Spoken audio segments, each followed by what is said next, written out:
আল্লাহর গজবে ৬টি জাতি ধ্বংস হয়ে যায়।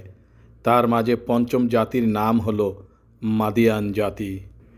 কিভাবে কেন এই মাদিয়ান জাতি ধ্বংস হয়ে গেছিল আল্লাহর গজবে? আজকের পরিবেশনা সেই কাহিনী নিয়ে। এই এলাকাটি তাবুক শহর থেকে ৩০০ কিলোমিটার দূরে আল বাদা অঞ্চল।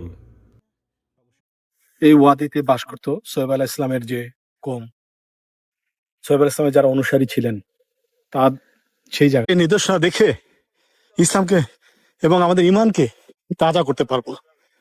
তো এইখানে প্রত্যেকটা জায়গায় কিছু সাংস্কৃতিক লেখাও আছে। একটু উঁচু জায়গা, উঠতে একটু কষ্ট হয়েছে, তো আশা করি ক্ষমা দৃষ্টিতে দেখবেন। এই যে এখানে আরেকটা জায়গায় আমরা এসে গেছি।